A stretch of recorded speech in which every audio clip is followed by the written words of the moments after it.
যে জাতীয় সংসদ নির্বাচন উপলক্ষে শেষ পর্যন্ত থাকা রসুলপুর ইউনিয়ন থেকে সালাউদ্দিন মিয়ার নেতৃত্বে বিশাল মিছিল আসতেছে। আপনারা দেখতে হাজার হাজার মানুষের তারা 500-র উপরে মোটর সাইকেল নিয়েছে এবং আপনারা জানেন 20টি গাড়ি নিয়েছে সালাউদ্দিন মিয়ার নেতৃত্বে।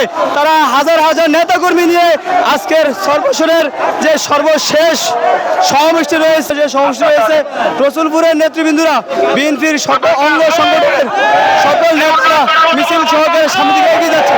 এখানে আমরা দেখতে আসলে আজকে যে সমাবেশটা হয়েছে এখানে বিশাল মিছিল নিয়ে তারা সামনে দিকে এগিয়ে যাচ্ছে সালাউদ্দিন মিয়ার নেতৃত্বে। আজকের যে মিছিলটি ধানের শীষের পতাকা হাতে নিয়ে সালাউদ্দিন মিয়ার নেতৃত্বে বিশাল আজকের যে মিছিলটি সেই মিছিলটি এগিয়ে যাচ্ছে। সামনে ধানের শীষের পতাকা নিয়ে তিনি হাঁটতেছেন সালাউদ্দিন মিয়া।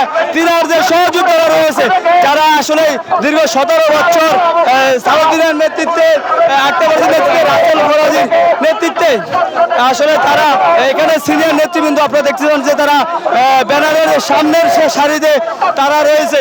এখন তারা সামনে এগিয়ে যাচ্ছে। এখানে আসলে হাজার হাজার নেতা কর্মীরা এত বড় আসলে মিছিল আসলে মানুষদেরকে আসলে আপনাদেরকে দেখানো সম্ভব না যে তারা আসলে এত পরিমাণ যে নেতা কর্মীরা আজকের যে সমাবেশটি সফল করার লক্ষ্যে তারা সামনের দিকে এগিয়ে যাচ্ছে।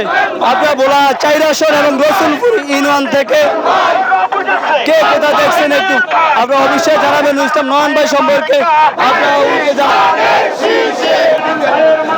এরা আমরা যাদেরকে দেখতেছি এরা হলো রসুলপুর ইউনিয়নের নেতৃবৃন্দরা আজকের যেই সমাবেশ হয়েছে সমাবেশটি সফল করার লক্ষ্যে আমরা যে মিছিলটি দেখতেছি এটা হলো রসুলপুর ইউনিয়নের বিএনপির নেতা কর্মীদের মিছিল।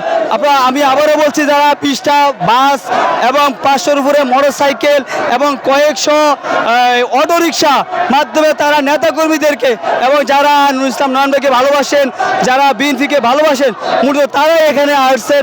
আজকের যে সর্বশেষ সমাবেশটি রয়েছে সেই সমাবেশটি সফল করার লক্ষ্যে এখানে সালাউদ্দিন মিয়া সহকারে তার সাথে যে তার রাসেল ফরাজি তারপরে বিভিন্ন নেতাকর্মীরা তারা এখানে আসছেন। তাদের প্রিয় নেতা এখান থেকে কি দিক নির্দেশনামূলক বক্তব্য দিবেন এবং তাদের জন্য আসলে তার কি বার্তা রয়েছেন ভোটারদের জন্য সর্বশেষ আজকে তার ইস্তাহারের ভিতরে যে ঘোষণাটি রয়েছে সেই প্রকাশটি ইনশাল্লাহ আজকে এখান থেকে করবেন সে আশায় তারা সামনের দিকে এগিয়ে যাচ্ছেন।